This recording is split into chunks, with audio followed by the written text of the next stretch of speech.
प्रिय व्यवहारों, आज हम सभी कक्षा अष्टम नागरिक शास्त्र में पाठ 3 का अध्ययन करेंगे, जिसका नाम है न्यायपालिका। न्यायपालिका के अंतर्गत हम ये देखेंगे कि इसकी भूमिका क्या है, अदालतें क्या होती हैं, सर्वोच्च न्यायालय क्या है, इन सभी के बारे में चर्चा करेंगे। न्यायपालिका शुरू करने से पहले हम ये जानते हैं कि है क्या। न्यायपालिका यानी एक ऐसा पालक जो हमें क्या दिलाता है, न्याय दिलाता है, वो न्यायपालिका होता है। अखबार पर जब आप नजर डालते हैं तो आपको देश भर की अदालतों में द्वारा किए जा रहे कामों की झलक मिलने लगती है।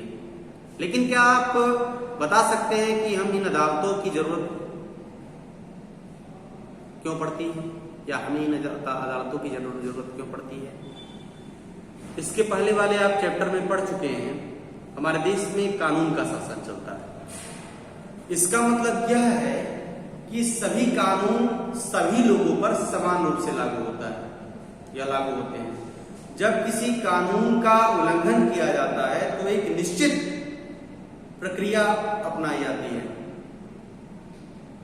कानून के शासन को लागू कराने के लिए या लागू करने के लिए हमारे पास एक न्याय व्यवस्था है। इस व्यवस्था में बहुत सारी अदालतें हैं जहां नागरिक न्याय के लिए जा सकते हैं। उन अदालतों में नागरिक न्याय के लिए जा सकते हैं और सरकार का अंग होने के नाते न्यायपालिका भी भारतीय लोकतंत्र का एक हिस्सा है और भारतीय लोकतंत्र की व्यवस्था बनाए रखने में अपनी अहम भूमिका निभाती है।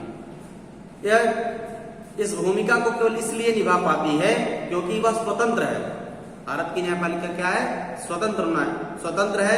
स्वतंत्र न्यायपालिका का मतलब क्या होता है और क्या आपके पास कोई अदालतें या नई दिल्ली में सर्वोच्च न्यायालय जो है उनके बीच कोई संबंध है? इस अध्याय में हम इन्हीं सवालों का जवाब ढूंढेंगे कि क्या हमारे पास कोई अदालत है कि नहीं है, सर्वोच्च न्यायालय का उन अदालतों से कोई संबंध है कि नहीं है, इसके बारे में चर्चा करेंगे। अब आते हैं न्यायपालिका की भूमिका पर। अदालतें बहुत सारे मुद्दों पर फैसले सुनाती हैं।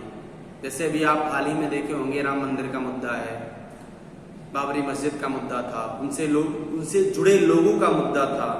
हमारे स्थानीय स्तर पे देखते होंगे कि कई सारे लोग जो किसी विवाद में फंस जाते हैं वो अदालतों का ही रुख करते हैं कि हमें इससे न्याय मिले।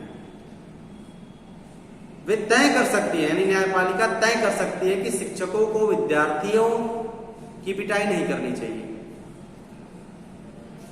वे राज्यों के बीच नदियों के पानी या जमीन के बंटवारे, राज्यों के बीच नदी के पानी के बंटवारे या जमीन के विवाद के बंटवारे पर भी फैसला दे सकती हैं। वे किसी अपराध के लिए लोगों को सजा दे सकती हैं। न्यायपालिका के कामों को मोटे तौर पे कुछ भागों में बांटा गया, ठीक है ना। इसकी भूमिका कैसे तय होती है इसके बारे में चर्चा करेंगे कि विवादों का निपटारा। यदि हम इसकी भूमिका की चर्चा करें तो कौन से कार्य करती है, इसकी भूमिका क्या है कि विवादों का निपटारा।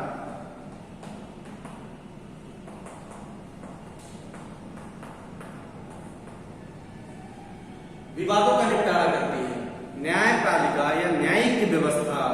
नागरिक व सरकार, दो राज्य सरकारों और केंद्र तथा राज्य सरकारों के बीच पैदा होने वाले विवादों को हल करने की क्रियाविधि मुहैया कराती है।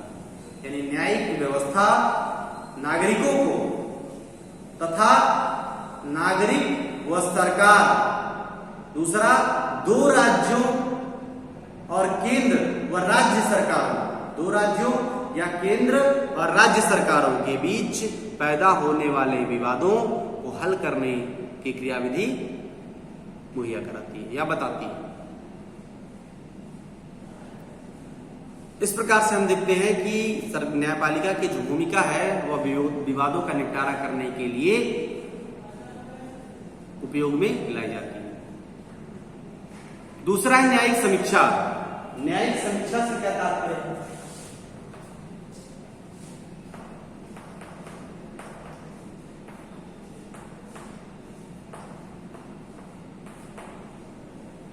न्यायिक समीक्षा। संविधान की व्याख्या का अधिकार मुख्य रूप से न्यायपालिका के पास ही होता है।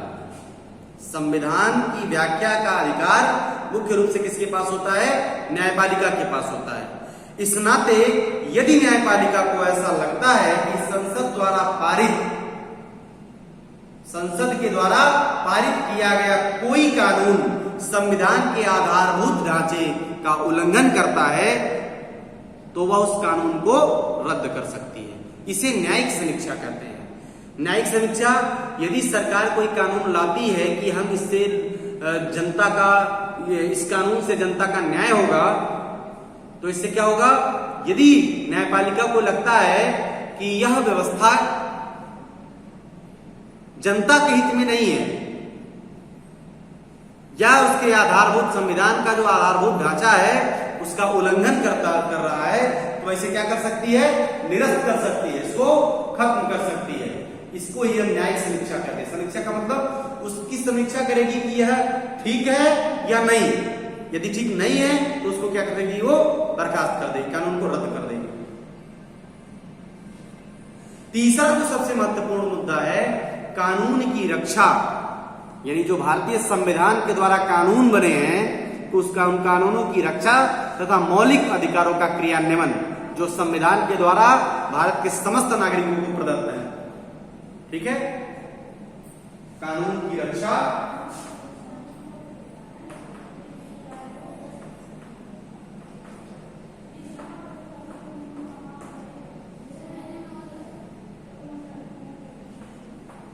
तथा मौलिक अधिकार,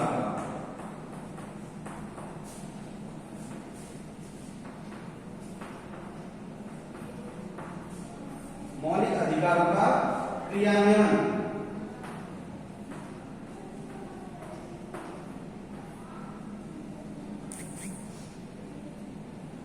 मौलिक अधिकार क्या होते हैं? वह अधिकार जो हमें एक श्रेष्ठ जीवन जीने के लिए संविधान के द्वारा हमें दिए गए। जैसे कि हमको समानता का अधिकार है, जिस प्रकार से समाज के उच्च वर्ग के लोगों को जो अधिकार है वही अधिकार हमारे लिए भी है कि हमको शिक्षा चाहिए, स्वास्थ्य चाहिए, स्वच्छ जल चाहिए, भरपेट भोजन चाहिए। इन सारी चीजों, हमको धार्मिक स्वतंत्रता का अधिकार है, हमको अभिव्यक्ति का अधिकार है, हमको समानता का अधिकार है, दैहिक स्वतंत्रता का अधिकार है। इन सारे स्वतंत्रताओं को क्रियान्वयन कराता है कौन? तो न्यायपालिका करवाती है। अगर किसी देश के किसी भी नागरिक को ऐसा लगता है, यदि किसी देश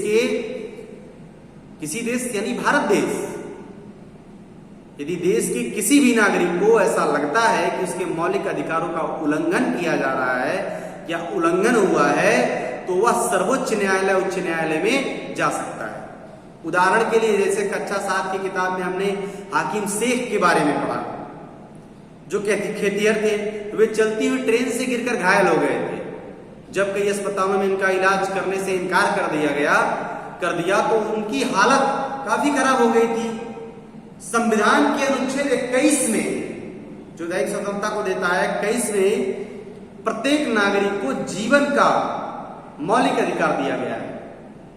दैहिक स्वतंत्रता जिसको कहते हैं, जीवन का अधिकार दिया गया है, और उसमें स्वास्थ्य का अधिकार भी शामिल है। उसमें क्या है? स्वास्थ्य का अधिकार, कि हमको स्वस्थ रहने का भी अधिकार है, जिसको कौन पूरा कराएगा? सरकार की जिम्मेवारी है। फलस्वरूप न्यायालय ने पश्चिम बंगाल सरकार को आदेश दिया, हाकिम शेख के मामले में क्या आदेश दिया? कि वह अस्पतालों की लापरवाही के कारण हाकिम शेख को जो नुकसान हुआ है उसका मुआवजा दे। तो इसकी रक्षा कौन किया? न्यायपालिका ने किया।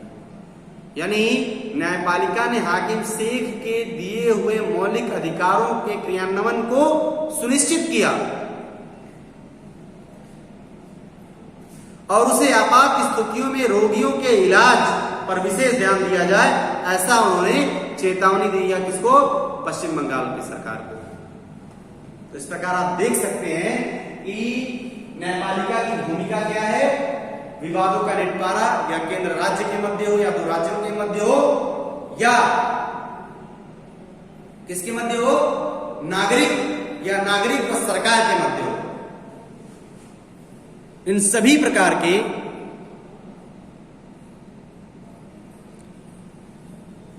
विवादों का निपटारा, न्यायिक समीक्षा, यदि ऐसा कानून कोई सरकार लाती है जो लोगों के हित में ना हो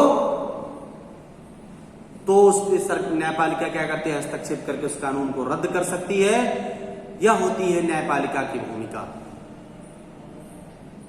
यानी सरकार का जो न्यायपालिका, उस न्यायपालिका की भूमिका क्या है, विवादों का निपटारा, न्यायिक समीक्षा और मौलिक अधिकारों की रक्षा करना, यह सारी न्यायपालिका की जिम्मेदारी है। इसके बाद आता है स्वतंत्र न्यायपालिका क्या होती है। इसकी चर्चा हम कल के वीडियो भाग 2 में करेंगे। तब तक इसको आप समझेंगे, समझ करके इसको ध्यान में रखेंगे, रीड करेंगे, और यदि कुछ पॉइंट्स को लिखना चाहते हैं तो आप लिख भी सकते हैं।